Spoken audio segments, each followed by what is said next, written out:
Hello, and welcome back to another Premier League Team Reimagined logo series. My name is Tom Graves Cooper, your humble logo expert. And before we dive into today's club logo, just a quick thank you to those who, for my birthday wishes. That was very kind of you. It was a fantastic day. I've got plenty of sweets to keep me sugared up. And we've obviously hit the halfway point now. We're heading into the LMNOPs, the S's, the T's, and the W's of the Premier League teams. And I'll touch back upon the first 10 at the end of this video. So, without further ado, let's dive into today's, which is Leicester City, the Foxes. Foxy. So, Leicester City. This is the club as the club logo as we know it. Leicester won the Premier League. Was it the 2015-2016 season? That was pretty impressive. I think they're playing, is it Ipswich this weekend? I think it's away. Good luck, Leicester. Well, they should win that match. So looking at the history, here we go. So from the mid-40s we have this badge emblem with the nice little monogram around the edge. This looks like it was actually a literal badge from the 50s. Moving into the 70s, this doesn't really look like a football logo. It looks more like a fox hunting logo, if I'm honest with you. In the 80s, I quite like this setup of this quite simple but striking fox pose. I like that. Well, obviously it doesn't say the name or anything.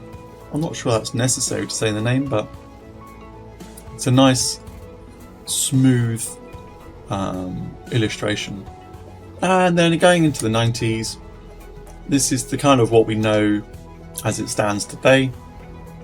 We've got more of a traditional slab serif typeface running around the edge, the fox in the middle, and this flower motif running around.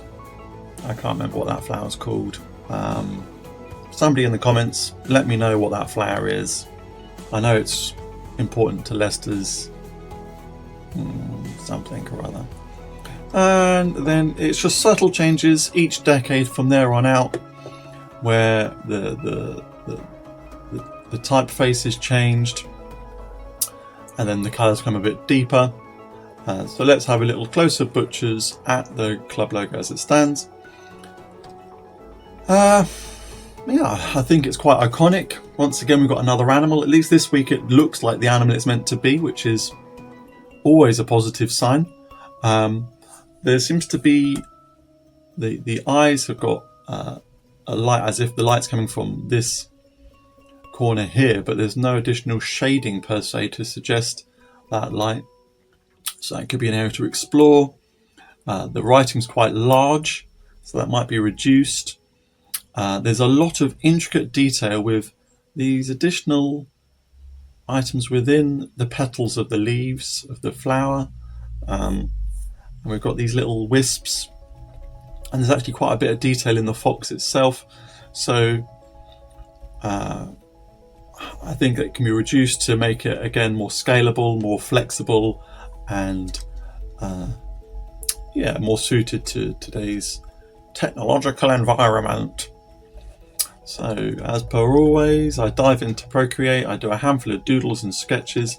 I wanted to try and combine the flower shape and the fox's face, and obviously this is various doodles, and I thought, could the flower itself be the fox's face? But it was turning into quite an abstract fox to say the least. And then I thought it might be quite nice to have a where you've got the logo I liked from earlier on with the simple outline of the fox. Could I get some of fox running or jumping, running around the edge with the flower motif in the middle? So this led me back into Illustrator as always to start to put these things together. So just simply drew out the flower shape, and I wanted to use this shape and have it actually running radically around the edge of the logo within the petals of the flower, as opposed to them being upright. I thought they looked a bit peculiar running vertically, and I played with several different ways of orientating this, which led me down this sort of path, and we'll touch upon this again in a moment or two. The other option was to look at that prancing fox concept, and I thought it would be quite cool to have a fox chasing a fox, so you've got a continual fox loop. But with the timescales I always set myself, that was proving to be quite challenging, so it ended up something along these sorts of lines, which I thought kind of worked. So let's look at both these concepts next to the logo as it stands. So here we go. So I edited this one a bit further just to give it better contrast and balance within the logo itself. You can see how this one's a bit more intricate and a bit more detailed. Obviously we've got a nice football, the flower and a fox, each with a defined area, and the name running around the edge. I think of these two options, I'm probably going to stray to this bottom one. As per most previous weeks, I think it's the cleaner of the two.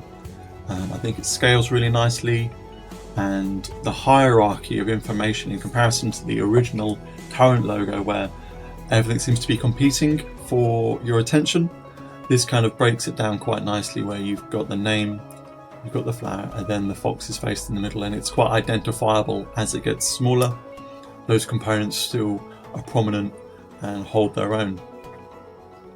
So as always, let me know your thoughts as per this logo, and let me know your thoughts as per the top 10, and yeah, I'll catch you next week when it's Liverpool. Alright guys, have a fantastic week, and I'll catch you then. Cheers, bye.